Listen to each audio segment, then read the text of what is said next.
Welcome to Power Plays, a CoBank Knowledge Exchange podcast series, an audio program where we connect you with top energy and environmental innovators and policymakers who share their insights, experience, and market observations. Hello, I'm Teri Viswanath. I'm the lead economist for Power, Energy, and Water at CoBank. I'm joined today by co-host and CoBank Managing Director Tamra Reynolds. Hi, Tamra. Hi, Teri. Do you recall a few months back when we hosted an electric vehicle webinar for our electric co-ops, and most of the questions that we received in the chat box revolved around batteries? Yeah, nearly all the questions revolved around batteries. And if we think about what's happening right now, the semiconductor chip shortage has affected new vehicle supply and has caused used car prices to climb.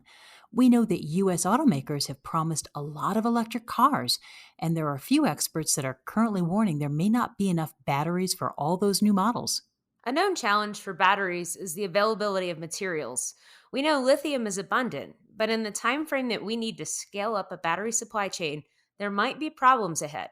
Challenges that aren't much different than what we're currently experiencing with the chip shortage. For today's episode, we wanted to take a look at the changes occurring in the battery upstream market, the steps manufacturers might be taking to reduce price and ensure that ample batteries exist for what might be an explosion in consumer demand.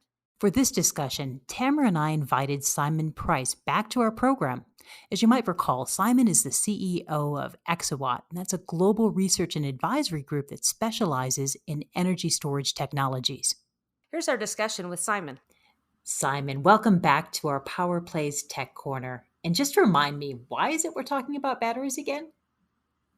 Well, firstly, thanks for having me back. It's great to be here. I guess the real issue is, if we want to combat climate change, we have to decarbonize everything. And to do that, we need renewable energy generation, including solar, PV, and wind. And we need energy storage. So we need somewhere to put that energy when we generate that energy from renewables, so it's available when we need it. And that's where the batteries come in. So, how do we bring down the cost for batteries and scale up global manufacturing so that we're producing affordable batteries to meet the need ahead? Yeah, absolutely. So I think what we need really from those batteries is low cost, high performance and reliability in varying degrees depending on the application. And the first thing to note is that there really isn't a one size fits all solution for batteries. There are at least two categories to consider as we look to the future. So one is batteries for electrified transportation, so EVs, and the other is batteries for terrestrial energy storage. And the technology types and cost pathways that those batteries might follow could be very different.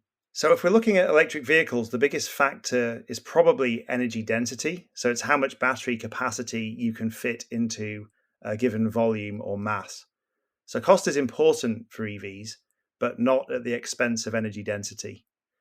But with stationary storage, cost is the key. And that comes from two factors, really. The first is the upfront cost of the battery itself, or the battery system. And the second is how reliable the battery is, how long it lasts in the field. So if we look at solar PV, which we talked about last time I was on, solar farms are rated to last 25 years, maybe more. So ideally, if you had a solar plus storage solution, the batteries in that solution would last the same time as the panels. But today, they almost certainly don't last that long. So let's take a moment to discuss some of the challenges with continuing to lean on lithium as our main technology source at this point. Well, I guess one of the big challenges is the availability of materials. So lithium is an abundant material in the earth. There's no shortage of it. But in the time frame that we need to scale up our battery supply chain, it may be, maybe it's very likely to be difficult to get the amount of lithium we need out of the earth or the sea and refine it and get it into those batteries. So just scaling up the supply chains themselves is a challenge on the lithium side. And then elsewhere in the battery, depending on the application, there are other critical materials. So you may be aware of cobalt as a conflict mineral. There's been challenges relating to that. It can only be mined in certain parts of the world where human rights are not paramount. Let's say that's definitely a challenge. Some of the other abundant materials in the battery include nickel, and nickel's also abundantly available. But it's the battery industry is going to need a lot of nickel, or at least it is for the EV side of the battery picture. So scaling up those supply chains is going to be a challenge. And when you think about the future price walk and what it might look like from a manufacturing perspective, say over the next maybe 2, 5, 10 years, I'd like to kind of think about the conversation we had on solar panel manufacturing. Do you see the same sort of price environment unfolding? Or how is it different? If you look at solar PV today, the cost of a solar panel is dominated by the materials in it. The solar PV industry had been on a kind of 10-year rapid cost reduction path where the cost of the materials in the panel had been coming down dramatically, but the performance of those panels hadn't improved a great deal. So if you think about the figure of merit that we use for assessing PV module cost, which is dollars per watt of rated module power, that cost reduction in dollars per watt was being driven by the dollars and not by the watts. Now, in 2015, the PV industry kind of started to turn a corner because we realized that the materials costs were not going to be coming down at the same rate in the future. And so we forecast that the way out of that corner, if you like, was to focus on improving performance, so improving the watts that the panel could generate, the power the panel could generate without increasing cost. Focusing on the technology rather than the cost. Yeah, it's focusing on technical improvements, technological improvements, rather than supply chain improvements to a large extent.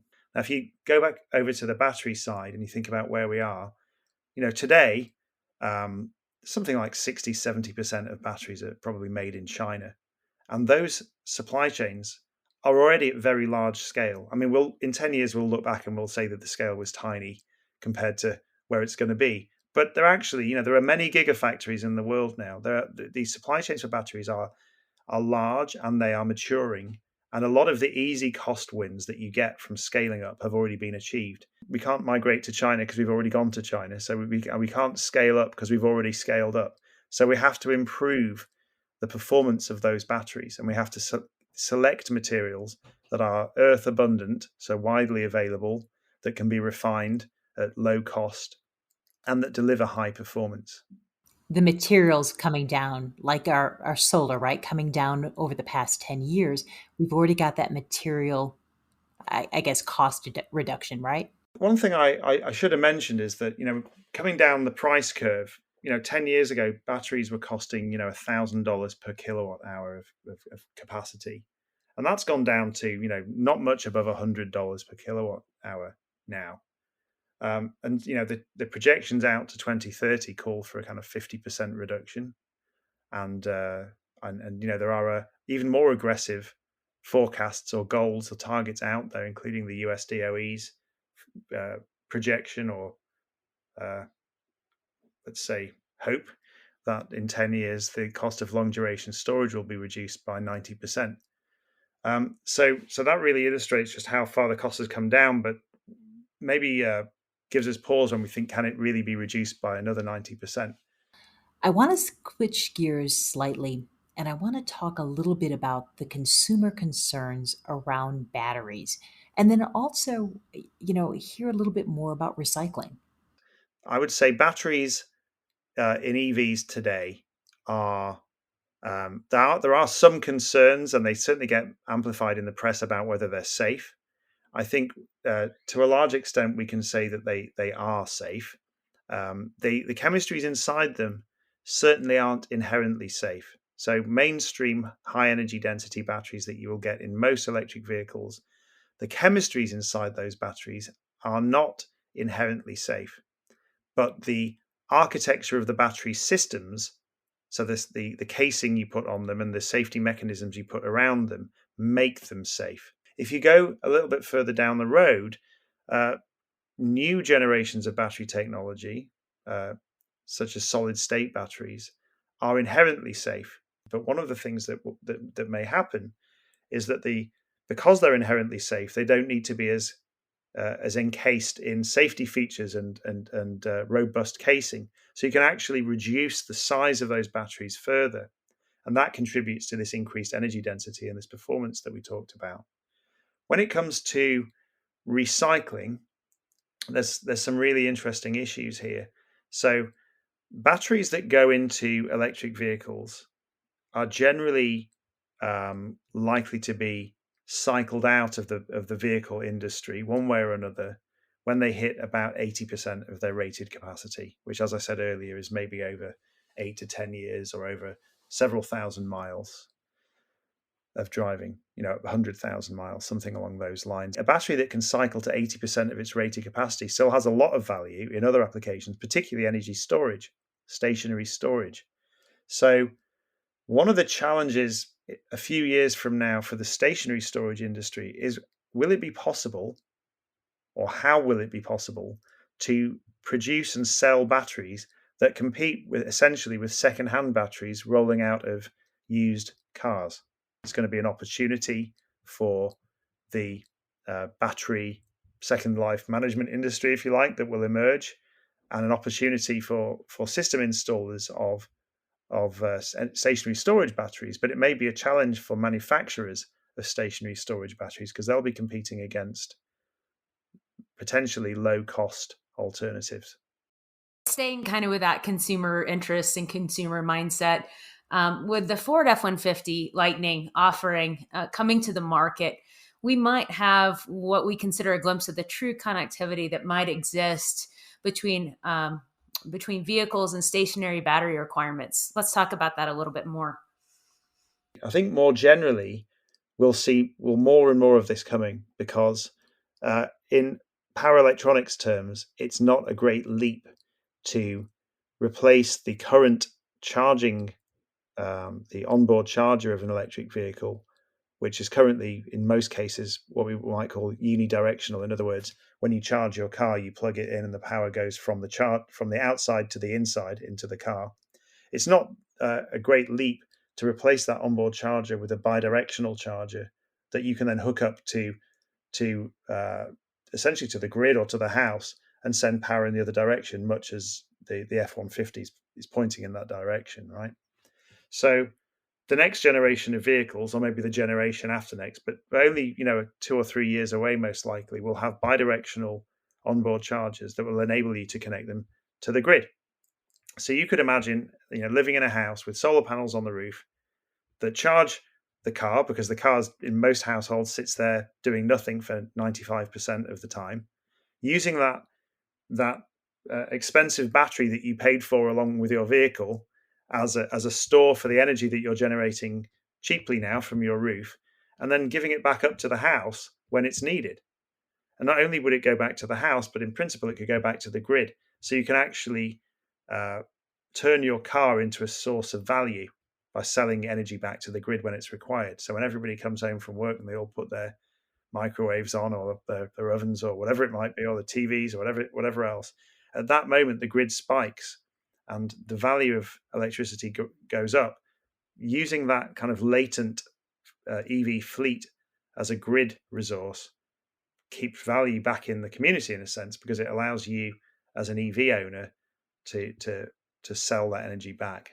I want to talk about from a technology standpoint, what should we look for, especially out of Exawatt, and what are you focused on with regard to that horizon? So we're focused at the moment on two areas really in our battery cost forecasting. The first is looking at two different technologies for energy storage, for stationary storage. One is sodium ion, so ION, so replacing the lithium with sodium and using the sodium ion as the carrier, as the current carrier, if you like, in the battery. Sodium is heavier than lithium, so those batteries have lower energy density. But as we all know, sodium is abundant. It's in table salt. So we believe the performance of sodium ion has more room to improve. So we're keeping an eye on that, and we're comparing sodium ion, ION, with lithium iron phosphate, that's IRON. And lithium iron phosphate uses the lithium as the ion, the current carrier, but instead of nickel, which is expensive, it's replaced with iron, and that makes it cheap. Iron is abundant and it's cheap. Now, again, the energy density is lower than for a high energy density nickel-rich lithium battery, but It's inherently safe, it's cheaper, and in stationary storage, we think it could have applications depending on how well sodium ion goes. But in transport, it can also have applications where energy density is less critical and cost is more critical. So things like buses or commercial delivery vehicles, where performance isn't critical, cost is critical, and maybe range isn't always the key, but you need to get the cost of those batteries down and the reliability and the long cycle life, so that those cars and their batteries have a long lifetime in the field. So that's the first thing we're looking at. The second is solid state batteries. So it's comparing solid state batteries with the current generation of batteries, which are usually referred to as wet electrolyte batteries. So a lot of the wet electrolytes that are used in batteries can evolve nasty gases. For example, if the battery's caught in a fire, you eliminate those kind of problems with solid state batteries, and you can also improve the energy density of the battery for various technical reasons that are probably outside the scope of this conversation. And by making them safe, you can also, as I said, you can reduce the amount of casing around the battery. So that's a kind of compounding benefit. There are lots of challenges with solid state. It's early days in the development of solid state batteries, but it's definitely in the sights of the car manufacturers, because high energy density battery that's inherently safe is kind of the dream for a car. If you could pack more battery capacity into a given space and weight, you make that car range longer. And if you can make it inherently safe, that's a good proposition for the customer and for the manufacturer. Well, Simon, it's been a real pleasure having you back on our Technology Corner segment for Power Plays. I always enjoy talking with you and learning a little bit more about what's going on in the world of solar and batteries. So thank you for your comments and for your participation today. Well, thank you. It's been a pleasure to be involved.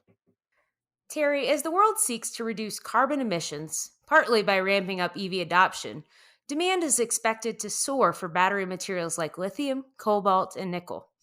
There are going to be challenges in securing sufficient raw materials, and automakers that are currently grappling with a chip crisis might soon face a more entrenched supply chain bottleneck. The global auto industry is looking forward to an all-electric future, maybe the most profound turning point in a century for that industry. But as we discussed, there are definitely bumps in the road ahead. Once the most boring and neglected of all automotive parts, the battery, has become today's top priority and the main bottleneck for car makers. And the challenges or need for batteries to evolve doesn't revolve around only cars, but also for stationary battery storage. We oftentimes think about battery evolution as a single path, but Simon highlighted that there are definitely forks in the road ahead, and there really isn't a one-size-fits-all solution for batteries. What we need from those batteries is low cost, high performance, and reliability in varying degrees depending on the application. That's right. I hope all of you have enjoyed our discussion with Simon and will listen in next month as we are joined on this program with our guest from Trico Electric Cooperative, a nonprofit electric distribution cooperative serving more than 45,000 members in rural areas surrounding the city of Tucson, Arizona. Trico has significant experience in solar power and has provided their members with an array of options, from assisting with the interconnection of rooftop PV systems for homes and businesses to community solar and utility-scale solar access. It was fascinating to hear a first-hand account of how solar growth has exploded in Arizona. I hope you'll join us then.